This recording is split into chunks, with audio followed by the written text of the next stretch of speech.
32 today. We're there. 30. Yes. It And we're was live. not. And we're live. Oh, lovely. And we're live. No, we didn't get 30s. We're now, it's Tuesday evening, but today, late teens maybe, but in the house feels very warm when you don't have the window open. We had 30 today, I reckon, down in Slaughter. Whoa. I think it in was. the valley. Yeah. Wow. I think we're expecting 30 at the weekend, but I think down in London area it was a wee bit warmer. But savage. Bless them. Yeah, guys, you have just discussed. You have just come on board while we are discussing meteorological and temperature-related issues. Phenomena. We are the RawPetMedics, and in fact, we are the only RawPetMedics in the whole world. We are the global leaders in what we do, boys. RawPetMedica. That'll be the name of our book. Yeah. It's so good. You can reach us on YouTube. You can reach us on Facebook because we do a Facebook Live. You can reach us on podcasts. Please join in. And if you would like to support us, we do the thing on what's it called? Patreon. Yeah. So sorry, I'm trying to. Let's call the whole thing off. Yes. Yeah. Patreon. And yeah, if you want to support us, that would be absolutely amazing. Just the price of a pint, the price of a coffee once a month will allow us to keep the lights on. Our sound guy has not been well for the last 4 weeks or so. So we want to buy him some flowers. We're not good. We're not good on our podcast. We're not keeping up. But there is a reason for that. It's not us. It's poor old Pete is not well. So if we can get up to €10 this month, we are going to buy a big bouquet of flowers in Tesco's. So come on, guys, let's go dig deep. Guys, can I just crack in here with something awful that happened to me today? Not entirely related to what we're talking about tonight, but is the introduction ever. I had to go talk to the GP today. My mum's on statins, and I believe she's probably suffering a few side effects. She's on lots of different things. I mean, she won't mind me saying, but because she doesn't listen to the show. But anyway, so I wanted to go to the GP and said, look, I suspect that she's feeling the brunt of her statins being doubled recently, and I just wanted to know, and you have to be really careful when you're talking to somebody like that. It's the same as when people are talking to vets.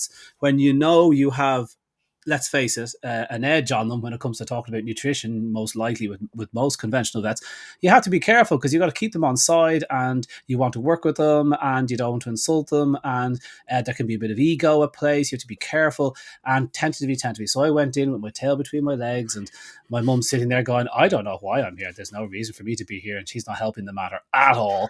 And then the GP goes, so what's going on? And I said, look, she's suffering these symptoms here, and I'm just thinking, why did you go on these in the first place? Because are we on the same page about statins? About the whole saturated fat stuff was nonsense. He goes, oh yeah, that's pure nonsense. I said, yeah, eat butter and all that. Now even Time magazine is saying that. Yeah. And you heard the stories about Ansel Williams and then the breakfast cereal people and all pushing the cholesterol thing and eggs and so. He goes, oh, absolutely, yeah.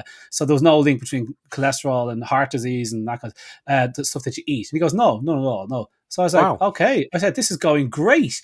I said, I was ready. I had pages, I had references to show him. I was like, oh, this is easy. That's part one. So part one is we are agreed that the whole cholesterol stuff was nonsense. And then at the end of all the nonsense of cholesterol, which the medical industry hasn't been able to shake off, which is why your mum thinks skim milk is healthier than whole fat milk. That's why they're eating less fat. They're eating more sugar, which drives cholesterol in the body.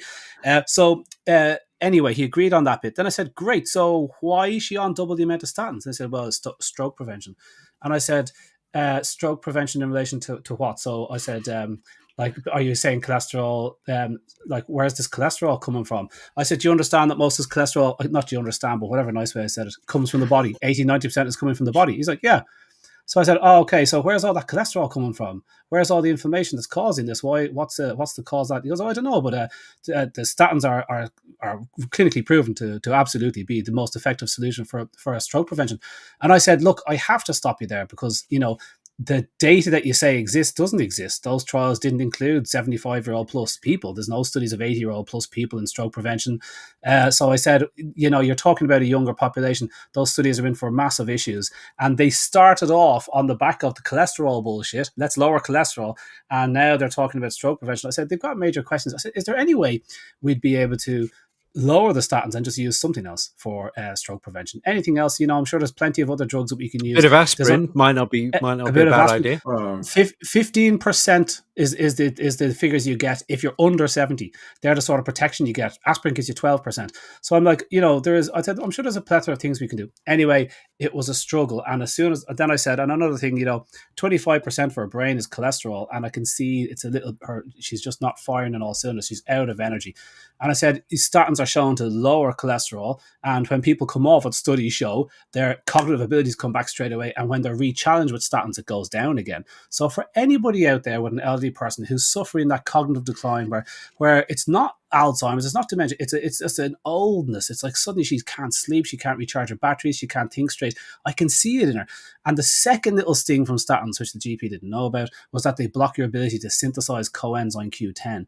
And your mitochondria need cholesterol and coenzyme Q10 to produce energy. So she's double screwed. The 50% of people that take statins drop them after a year, and the top side effects are cognitive decline, energy Muscle loss, aches. the muscle aches. And I said, like, my mum, that's my mum. I said, isn't it worth a look? I said, these aren't necessary for stroke prevention. They're not. We definitely don't want to talk about cholesterol. So I said, let's ramp up the cholesterol in her brain. And I said, add in a few nutraceuticals like coenzyme Q10, which statins block. And he says, but I don't know anything about coenzyme Q10, so I don't do nutritional side of stuff. And I said, okay, but you do know about statins, and you should know that they block coenzyme Q10. So you're trying to be nice, but I'm like, so here's the clincher of the point. Here's the story. I said, okay, you can't do that. Fair dues. He admitted it's not my field. I don't do this. I said, okay, so we'll just chat to a functional nutritionist or somebody that does, and we'll go that way. And he goes, well, I can only refer on to someone who I trust, and I don't trust functional nutrition science. And I'm like, Wow. I said, okay, quite a big field. I said, we're in a catch-22. You don't study nutrition, and you can't refer me on to someone that does study nutrition. And he goes, well, there's a consultant, a cardiologist, something. I was like, dude, I just want to speak to a dietitian that understands nutrients are important. Vitamin C, vitamin D, launch up B complex, get the D, vitamin D levels up, like basic ground level stuff to make sure it's not just that. And so I was in a catch-22. I walked out with him. In fairness to the guy, he said, we'll stop the statins for 30 days and see. So I've got 30 days to get these not a lot of time. And then the final bit was, how are we going to measure this, that she's improving? And he said, oh, your family will tell you, John. And I said, no. I said, you can do some tests here, inhalation, exhalation tests, quick mind test that you would use for dementia, muscle test. There must be some tests we can do as a benchmark. And he's like, no, that's not really, like, we don't. I said, well, a functional nutritionist would do that. But I see you can't get referred on. So it just got frosty and a bit of a shake of the hand. But I said, do you want me to send you on the studies that I'm talking about? And he's like, yeah, send them to the front desk. And I was like, grand. That's where they'll finish. That's where they'll finish. Anyway, wow. that's my rant. There must be some functional medicine practitioners on the human side out there listening to us right now that have this conversation with the medical profession every single day, that they are battling uphill because for some reason there's only certain members within the medical profession that actually get it with functional medicine. And I'm coming across this in the veterinary side, that people are just going, functional what? What's that? And you're like, oh my God, surely you've heard of metabolomics. Oh my God, what's that? So what we should really be doing is definitely asking anybody who's out there on the human side who are doctors, who are doing a lot more functional medicine, should be getting in on that act and actually contacting the medical profession and putting their heads above the parapet. Yeah, I printed them out all this, and I didn't hand it to him. And the last thing I printed out was this front page of Time magazine, because I thought he was going to say something about saturated fat. And in the bottom, I wrote from, check out Asim Malhotra on YouTube. Yeah, cardiologist. What Big Pharma doesn't want you to know about statins. Check out that hour for the most esteemed cardiologist you have in the UK and the most esteemed cardiologist in the US. And he explains the science behind statins, where it all comes from, the money involved, the figures. This will give you, to get an extra days of extra life, how many people do we have to give statins 89. These gems. It's like, so listen to that hour on YouTube, what Big Pharma doesn't want you to know about statins. That's my bit done. Well, I've got people like, he's got Gundry. I was going to say, Gundry, the longevity, you need to read that back to front and sideways. He's a good doctor. And he is a cardiologist who's given up cardiac surgery because he feels that he can do more good with food than he can with more involved intervention. And let's go Yeah. more mainstream. You've got all of the people doing the Zoe app and everything else these Yeah. days. They're all Yeah. really going Yeah. on board with that Yeah. for the diabetes, the type 2 diabetes and Type 2 diabetic control. diabetes. Yeah. So that they're all quite happy to talk about that. But he's on the edge of talking about functional medicine Yeah. with some of his stuff. So Yeah. The Very other one tricky, lads. is Ivor Cummins, yeah. Cummins, Ivor, who you'll see on YouTube and on podcasts and what have you. I think he's written a book in about 2014, which started him on his journey into looking at what are the medical profession actually saying about all these very, very common things. And so I would point anybody towards him. Ivor Cummins on cholesterol. He is a systems thinker. He fixes companies when they are going wrong. He's bright boy. Yeah. And he applied this incredible mind of his to cholesterol. Does it make sense? Is it logical? What the studies are showing? And he came to the conclusion that no, it is rubbish, and statins are to be avoided in almost every case. Yeah, like particularly if you're having a few side effects, which up to 50% of the people that take them do. So guys, tonight we were to talk about this wonderful news that the world's biggest candy company and biggest pet food producer is now producing are fresh. they the biggest candy company? Mars. I think we should name them. I think Mars, because there is a known association. Are Nestle bigger? Mars and Nestle. Well, they're both up. Place your bets. Who's the biggest? Nestle's probably the biggest candy company. They've been around possibly longer. Bigger reach. Go on, do the search. Ask your AI. Go on. Okay. Who makes more candy? Okay, so listen, guys, just to cut to the chase, because this is a lot of piffle going on here. Royal Canin, who is a subsidiary of Mars, the very healthy Mars bars, of course, helps you work, rest, and play, obviously, have just come out with a thing called Royal Canin Fresh Health Nutrition Adult Dog Food, and they've got a senior version, whatever that means. Senior starts at 7. We can discuss that all night, and this has hit the world by storm. I think there are some commentators. I think Kat the Vet, Connor, you were saying Kat the Vet has some words to add. Yeah, Kat, because finally we have a fresh food created and formulated by real experts in the pet nutrition field that we can confidently recommend to clients. This isn't a move away from kibble, folks, and wet from Royal Canin. Those are still excellent nutritious choices for our pets and will remain the core of their ranges. Rather, this represents them recognizing some people are wanting to feed fresh food, a lot of inverted commas in through this that she forgot to put in, and so they are facilitating with their nutritional skill and expertise, which means owners and vet professionals can be confident that dogs eating fresh have the opportunity to be nourished in a safe and healthy way at last. Thank you, Kat the Vet. She says if anybody wants to see a review of these products, because Kat the Vet makes sure that we always talk to vet nutritionists, only listen to veterinary nutritionists, of which Kat the Vet isn't, that we should go and talk to and listen to the pet food puzzle guy, who is this randomer on YouTube who likes to have a rant and rave, who worked for Hill's Pet Food Marketing for 30 years, but he's not actually a vet or anything. So that's who reviewed the products. That was Kat's effort at launching this.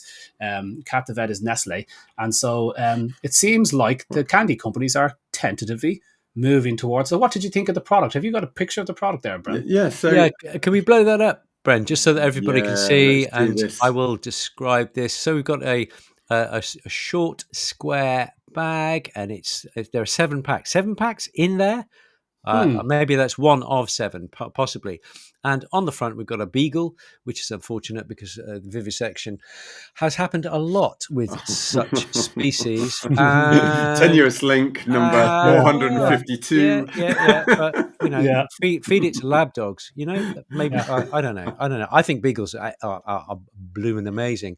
But there we go. And on the front, we've got a little window so you can see that it actually vaguely looks like food if you take a picture. Curries. Why does it look from here like there's quite a lot of sweet corn in there. There's a lot. There's summer squash. I need to talk to you about summer squash, guys. But there's a hell of a lot of rice in there. Long grain rice in How there. much rice? I can tell you in a second. We'll But get to that. they also have a nice picture of spinach and lots of pork and long grain rice on the front.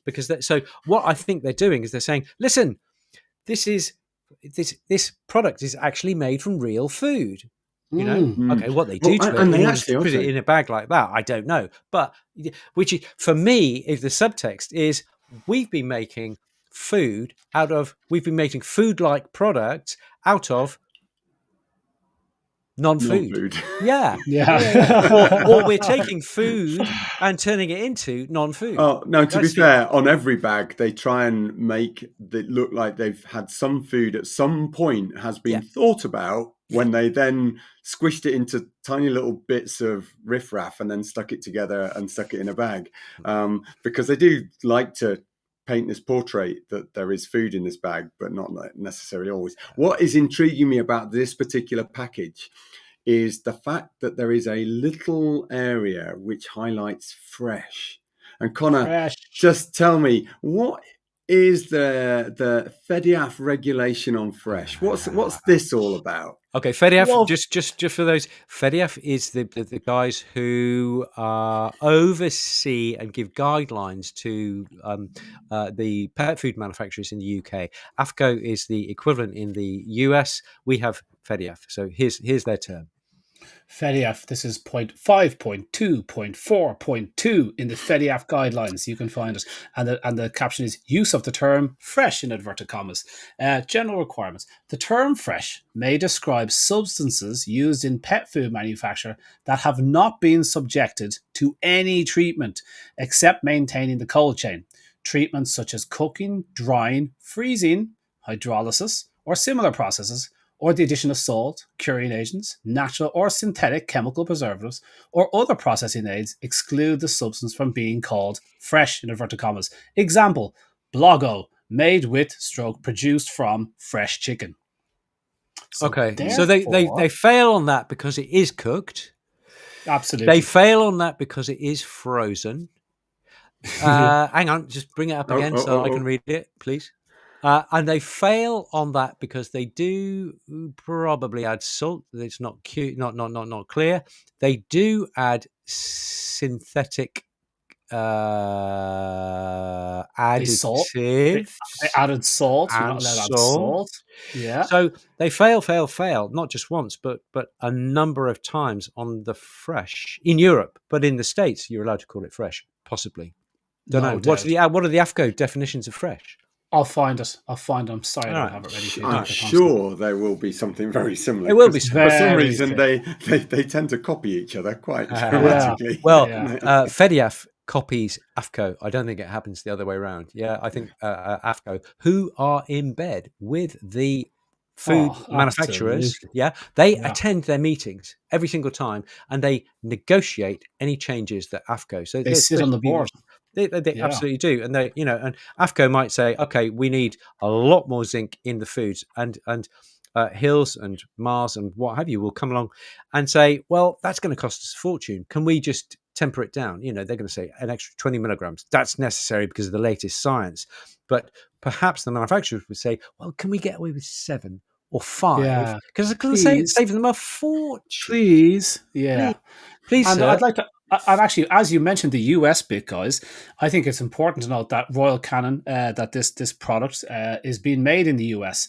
And most important, AFCO stands for, as Nick always highlights, the Association of, was it? Oh God, help me out! The American Association of Feed Control Officials. Feed Control Officials. Now, that word "feed" is very important because you would have thought it would say "food control officials" because pets get food. Yeah. But in the US, they have 2 different classifications. There's food, which humans eat, and then there's feed. And feed is what animals eat. Now, so far, not too worrying, I guess. If you're a cow and you eat cow food, it's called feed. But the problem is when they use feed meats to pet food, they can use anything in that. So feed meat can be 4D animals, dead, diseased, dying, disabled. They could be animals that haven't been seen by a vet. They can be animals that have been put down with chemicals. They can be anything, restaurant waste. They can be the grease from grease traps. Any of that highly dangerous, toxic crap can be fed as feed. And so Mars is making a fresh product, in inverted commas, from pork anus that possibly diseased pork anus, if it could get any worse, and that hasn't been seen by a vet. Now, I'm not saying I Mars saw is. proper pork cutlets on that package. I'm sure there was. Oh, what? Look, you know, They could have been pork anuses mashed what's together this? to make it look like a cutlet. Oh, I see. Yeah, yeah. It's like So it's you're like saying that it's this like little corn. area in the middle there is not real pork. I've just got to point out that that's in the States. In the UK and in Europe, we are a bit more stringent about You're what not goes allowed. into pet food. But what are you saying, that all this stuff is made in the States and then they ship it over to the Europe and then Canada distribute it? has factories everywhere, and the question is: are you allowed to sell US pet food in Europe? Well, you can sell Origin in Europe, and Origin is owned by Mars, and they make it.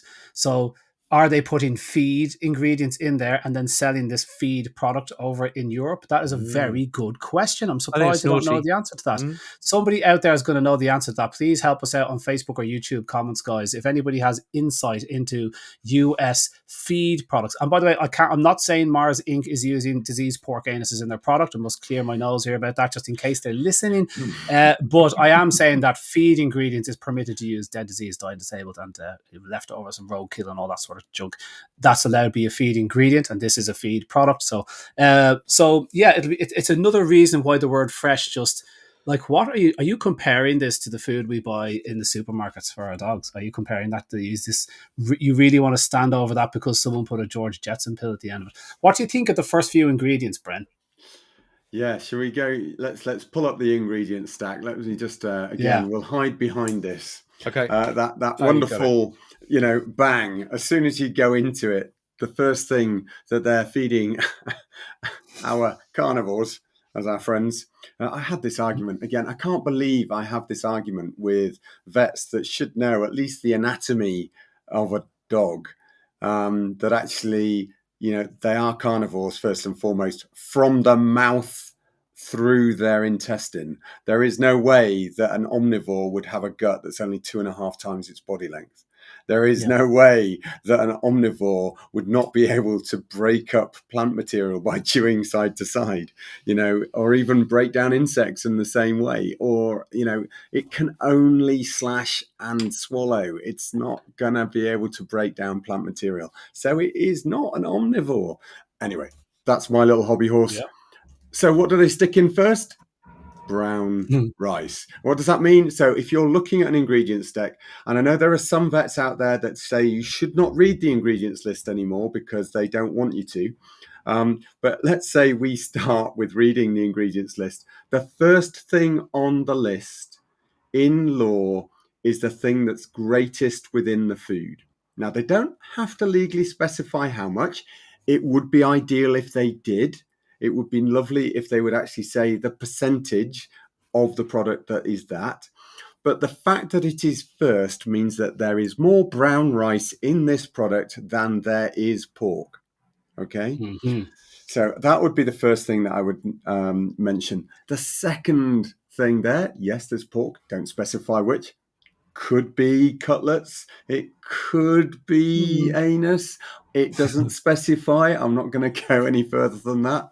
I'm sure somebody will pipe up from Royal Canin very shortly on our post to tell us exactly what they think is in the food. Yeah. But then guess what? We immediately switch back into vegetable matter. So we're now into yellow squash. I know that Nick desperately wanted to say something about this. He's disappeared for a moment. He's just obviously powdering his nose and can't cope with the stress. Then we're into spinach. And then all of a sudden, how much limestone or other product do they have to add in for it to be next on the list? There's a Yeah. dicalcium phosphate in there. I mean, what on earth is going That's, on with that being so high up the list of and it's a ingredients? that's that phosphate, guys. It's really important, Yeah. that 8 at the end. So phosphorus, you can eat as much of it as you like. You know, your body handles it. It's normal. It's chelated if it's eaten in food, and that's the way the body likes it. Dicalcium phosphate, it's the phosphates that are causing the kidney issues in cats, and now a study in dogs. A point, Bren, about the first two ingredients: brown rice is added in dry, as rice is, Mm. and the pork goes in fresh. So, and even so, that's a big difference in weight. So 100 grams of dry rice, 100 grams of fresh pork means it has 75% water. It's actually only 25 grams of pork meat. So even though that pork is going in fresh, it still doesn't become the top ingredient in it. So you are getting a lot of brown rice. And so if people wanted to work out how much carbohydrates were in that product, how would they do it, Brent? Oh, look, you've got to create effectively dry matter of each in order to Yeah. equate it. So you're going to have to find out what the percentage. I mean, you're usually taking out at least 60% of the weight of the pork to actually find out how much is in there. There should be on the label. There will be actually a carbohydrate. There should be a breakdown of carbohydrates They never tell and you. They won't. protein They and won't write ash. the carbo. Yeah, they'll Sorry, give you. it'll be ash, fats, and protein should be That's on right. there. Yeah, yeah. And so you add up. They never tell you carbohydrates. It's not in your interest to know how much carbohydrates is in the food, as you would expect in a human food product, of Hmm. course. They wouldn't tell you how much sugar or salt is in there. And they are allowed to put sugar in pet food, by the way, guys. And there's a test for that. I don't know why nobody's testing pet food for sugars. But you add up what they give you. Okay, so they'll give you the protein, as Bren said. They'll give you the fat. They'll give you the ash. They'll give you the fiber, and then you add in about 10% for moisture if it was kibble, but in this case it's a fresh product. So you have to do maths to figure out exactly how much carbohydrates is They actually in make that. it But as sound Bren, so hard, Connor. It's not that hard. yeah, Come on. yeah. It's actually, somebody told us off last week saying, "Do you think we're thick?" So we tried to explain something to them. And she goes, "You spent way too long explaining to us." So I'm not going to explain to you anymore because I'm assuming you guys know how to do that. But yeah, a lot of carbohydrates. So it's dry food dressed up as fresh food, really, and that is the sum total of their fresh offerings. So yeah, any thoughts, Nick? What do you think about Yeah, yellow squash? What's your problem? yeah. Yeah, sorry. Yeah. Sorry, I disappeared there. Let's blame it on Elon Musk. If we can just get that list back again, Bren, that's great. Okay, so my hit list would be that fish oil. There's fish oil in there. It's a fresh product, so by the time I would suggest, and it's probably measurable, by the time it is defrosted and on your sideboard, that is going to be rancid. Okay, interesting. They put vinegar. They don't specify what type. Vinegar is vinegar. There are many different types. Now, the next one is citric acid. Now, in their literature, they talk about citric acid as being Preservative. and it, as an additive, it's a non-essential nutrient per AFCO. No mention of the P word, preservative. Okay. Mm-hmm. Now, the next one down is vegetable oil. Vegetable oil is generally recognized as rapeseed oil or as those canola and things like that, which again are rancid by the time they get to the factory, and Yeah. they are very high in omega-6. They are very, very pro-inflammatory. So that is a recipe for inflaming any dog that comes in contact And it with doesn't that have to be product. fresh, Nick. This is a feed, don't forget. Mm. So feed can use leftover restaurant grease. How do we? That's not in there. Love So it. I'd like to know. Somebody contact Mars Royal Canin and ask Yeah. them, how do they ensure that there's no leftover restaurant grease, which is the most toxic substance on earth? How do they ensure there's none of that in their products? So vegetable oil. What do you mean vegetable oil? Can you not even tell me what type of vegetable oil? Yeah, How yeah, come yeah. you can't tell me what vegetable was used in there? Okay, this is good. And then we get down to the salt. Rodney Habib talks about the salt line, the salt barrier, and salt goes in at about 0.8 to 1%. So what we can say is that everything above that line is going to be over about 1%. And anything below that line is going to be less than. This is very approximate, but it just gives you somewhere to go. They're putting taurine in there because they've cooked the hell out of the pork. they're adding some vitamin C there. They're adding vitamin E. They are adding vitamin B12. They're adding more vitamin E and a B vitamin. Why, guys, do they need to add nutrients to a fresh product, which is arguably less processed than an ultra processed kibble? And the answer is there's not enough in what comes out of the factory. Therefore, they have to fortify it, like your Rice Krispies and your cornflakes and things like that. Yeah, they're fortified, and they're saying this is really good for you because it's fortified. No, it needs fortification because you've murdered the nutrients that are actually fundamentally there in the food. So it's an old ploy, and it's cynical beyond belief. And this reflects on a point that Connor made right at the beginning, that there are so many people in the profession that still cannot get their heads around what is wrong with feeding cereals to our kids.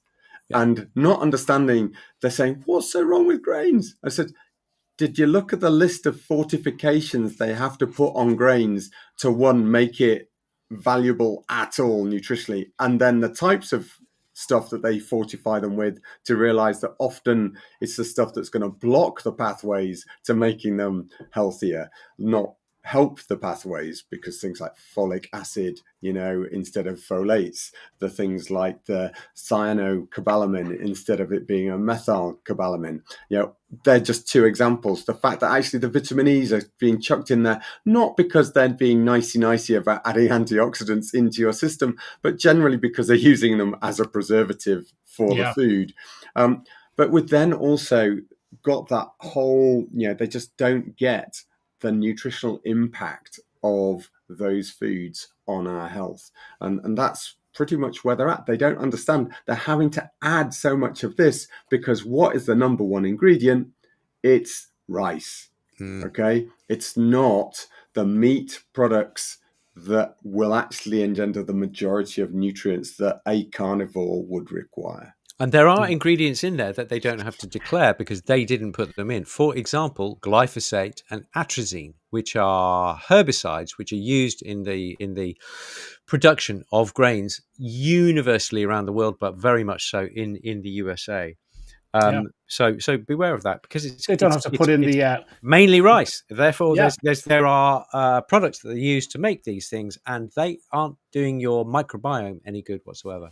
They don't have to list the chemical preservatives they use. They can say natural flavors, natural preservatives. They can use natural preservatives, but they can use BHA, BHT, ethoxyquin if they wish. Like these are carcinogenic. You want to, they're rotten. If people are wondering why there's vinegar and citric acid in there, it's because they lower the pH of the product. And so that is one way to keep the baddies at bay. So it's one way to, after they've cooked the product lots, they still need to lower the pH of it, which is like a double way of trying to. Well, it'll also kill off salmonella. And the E. coli. It will, acidifying with those will do that. But I think I'm not sure that this is just frozen, is it, Nick? I thought it was a fresh off the shelf. It's preserved in the bag. Yeah. No, I think it is frozen. I think it's frozen. Wow, there you go. I've got some information here. Just let me see. I have read it. I've got it all here, but I can't see where it is. Formulation, nutritional goals. And they talk about, it's interesting, they talk about defrosting over 24 hours. And I reckon for a small bag like that, you'd probably be able to defrost it pretty quickly. I think there is. Make sure you defrost it in the fridge. Yeah. Each one's about 8 ounces, I think. And then put it in the bin. It's interesting. So storage and preparation. The food is stored in the freezer to maintain freshness and must be thawed in the refrigerator for 24 hours before serving. Now, that is not entirely clear whether you buy it frozen or you buy it fresh and stick it in the freezer. Not sure, so I can't say. How much is this product per kilo? Good question. Don't know. I really want to know, and I can't find it now. You can't find a retail price. Yeah, I'm let's trying to find be. that price, Is it, because then we'll be is able it to only see available in the States? how much the water Yeah, is. Yeah, because here the we water is go. 75%. So let's It's find out got how much. one 5-star review. It's doing great. The dog's called Finicky, and he Is that loves it. is that by a certain vet? Yeah. This is I'm just looking. Oh, this is fun. This website's fun. This is the Mars website. The benefits of this product. Here we go. Science based, which is nice. Science based nutrition developed by veterinarians. Say, I Bet and Duke have a vet working for them, don't they? And I believe Honey's and most other raw dog food companies, specially formulated, guys, which is nice. With nutrient rich chicken, beef, and kale. Oh, there's a chicken recipe as well, as opposed to pork. Gently cooked. I'd like to know what that means. Crafted without corn, wheat, or soy. You had a good point there, Nick, at the start. Crafted without corn, wheat, or soy. What's wrong with wheat, corn, and soy, guys? I thought Because wheat, they've been corn, using it for 50 years. yeah, There I are the thought, food. I thought it was awesome. Ideal for every feeding style as a complete and balanced meal. It's just, or a tasty topper, for dry food. So it's just a great versatile product. Hasn't given me the price yet. I'll get there. Yeah, I'm just waiting for it to come through as well. The Search on Cedar product is Amazon. Go amazing. on, search on Amazon. It should tell It's you. actually not up there. It's not for sale yet, guys. Are we all getting excited about a product that's What? not even in existence? Yeah, it's not for sale yet. Is It's it definitely not for still sale. a hypothetical? Or is it, Yeah. they're getting us all wound up about a hypothetical that they'll withdraw from the market.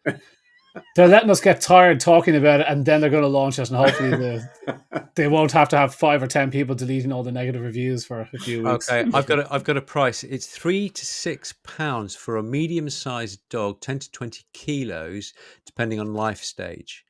Okay, that's what they're saying. That's a hell of a range. £3 to £6. Yeah, for a So- 10-kilo dog. Yeah, it's for 10 to 20 kilos. So let's say £6 for a 20-kilo dog. A 20-kilo dog of fresh food would be 500 eating grams. about 500 500 grams. Yeah. Okay. So £6 for 500 grams. So 12 pounds.